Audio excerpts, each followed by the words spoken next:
Connecticut countryside is closed to outsiders. If you visit a nun at the Abbey of Regina, Laudis, she will traditionally be separated from contact by a grill, a symbol of her choice to remain committed to the inner world of the Abbey, where visitors are not allowed. But for 4 decades, that has not deflected the curiosity about one of the 39 cloistered nuns here, who has adhered to a commitment some people doubted she would keep. Because when she disappeared into this monastic life, she was one of the most visible and envied women in America. Take my hand, oh darling, take my hand. The first on-screen kiss that Elvis Presley received came from her. They called her the next Grace Kelly. In only a 6-year period, she starred in films with Anthony Quinn, Robert Wagner, Jeff Chandler, Montgomery Clift. She was the top-billed star in MGM's highest-grossing new film of 1962, Where the Boys Are. She was Dolores Hart. She is today Mother Dolores. We were given permission by the Abbey to meet her without being separated by a grill and to walk with her outside the fences of the cloistered grounds. This woman, who made thousands of dollars a week in the early 60s, has given only a few interviews in the past, but she agreed to our request with a humor and grace that is increasingly rare in the Hollywood she came from nearly 40 years ago.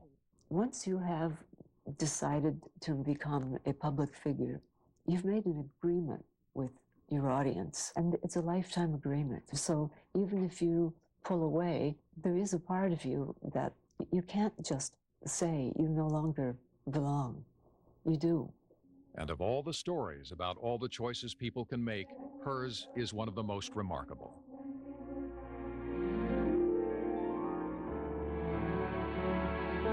I met her at her apartment, and she just got back from the studio. And here was this Grace Kelly lookalike. And we walked up the street to a French restaurant and sat down and had an instant rapport. I mean, it was there, the contact was there. I knew in my heart that this was going to go further. When Don Robinson met Dolores Hart, she became the center of his life. He was an up-and-coming businessman in Los Angeles, and he courted Dolores when they were in their 20s, and she was a child of the silver screen. My mother and my father both went to Hollywood. My father was discovered by 20th Century Fox. He was taken there to be the next Clark Gable. Her mother, like her father, was a studio contract player. And although neither became a star, their daughter Dolores was baptized in the glow of Hollywood. And I grew up on Mulholland Drive, watching the Klieg lights, just enamored at the lights from Sunset Boulevard. And you can imagine what that meant to me as a 6-year-old, to suddenly find myself wandering around 20th Century Fox movie lots, thinking that was going to be my future. As she grew older, however, and her parents went through marital troubles that disrupted the continuity of the family and led to divorce, Dolores was sent away during the school year to live with her grandparents in Chicago. And so I had a ticket put on my coat, and I was put on the train every September to go to school. So that winsome sound of the choo-choo train every September, alone on the train, was always the sound of separation. Although her parents weren't religious, Dolores attended a parochial school in Chicago and made her own choice at 10 to convert to Catholicism. She returned to Hollywood when her mother remarried and grew to become a striking beauty, who in 1957, at the age of 18, was signed to a contract by famed producer Hal Wallace and had clearly become one of the chosen few. Her very first movie catapulted her into public attention. They don't need me, and you don't need me.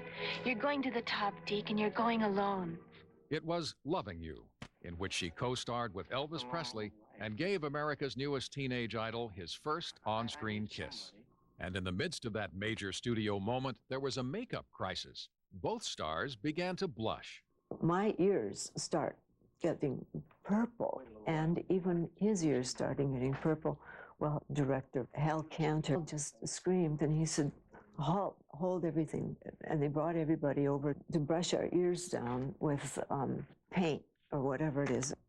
Anyway, they finally got the kiss done. If there is anything that I am most grateful for, it's the privilege of being one of the few persons left to acknowledge his innocence. We saw home movies that were taken of a young woman playing a clarinet at a house party. Elvis Presley was there. I'm wondering if you could think of that Dolores Hart. What state of mind was she in? What was she thinking? Oh, she was probably far more serious than I am. Far heavier, far more wounded with life.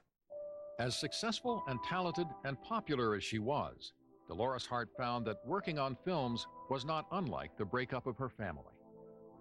You work intensely for maybe 8 to 10 weeks, and then you break, and you never see the person again. It's terrible. And I think that, to me, was one of the most anguishing parts of Hollywood. She had a little French poodle by the name of Pogo. We used to walk along the sand a lot, bring Pogo with us. Don Robinson says he did want a commitment from Dolores Hart. He wanted her to marry him, and he had jet-setted around the world to pursue her. When she was 22 years old and had returned from making the film Lisa in Europe, he thought the time had come. And so finally I said to her that enough's enough. And I think we're at the point now where you've made sufficient films, you have your career in place, and I do, that it's time for us to decide whether we're going to be husband and wife. And it's all up to you. And she finally just said, yes, yes, yes. Something else was also on Dolores Hart's mind, especially during a period when she worked in New York, starring in the Broadway play The Pleasure of His Company. While other cast members went off to the country on their days off, Dolores had no retreat of her own, until a friend suggested an abbey in Connecticut that had a guest house outside the Cloistered grounds. Her first reaction, having been a Catholic schoolgirl, was one thing. And I said, oh, I do not want to go to see more nuns. When she visited there, it was another thing altogether. The very first moment I put my foot on the ground, I knew something was different here. And I felt that I'm going to be back here sometime. It was a community where there was continuity, where its members didn't break up after 8 or 10 weeks of work and go their own ways again. It took more than 3 years and several other visits before Dolores Hart, now engaged to be married, believed she was drawn not just to the emotional comfort, but to a calling. When she was there at the Abbey, I cooled it, and I thought, she's coming back to me. She's coming back to me. One of Hollywood's top fashion designers, Edith Head, had already made her wedding dress. So Don Robinson was taken completely off guard when Dolores returned one night with a decision. And then we sat down. It was a very crowded restaurant, and she was going through her spiritual exercises that she had performed at the Abbey. And all of a sudden I said to her, are you telling me that you're going to enter the Abbey? And she said, yes, son, I am. Well, I actually broke down crying. I couldn't believe it. Did it feel like a rejection, or was it something else? I never felt it was a rejection to me. I never have felt that at that time. In fact, Robinson did all he could to support her decision, which was kept quiet at first. And so one of the most extraordinary moments came in conjunction with Dolores' starring role in the movie Come Fly With Me, which was then going into release. MGM asked her to promote it, and she told them she wanted to visit friends in the country. She was 24. So they said, well, we would drive you up to your country home. So they brought me up in the studio limo. They brought you here on the very day that you entered. So they zipped me up, and that was kind of fun, wasn't it?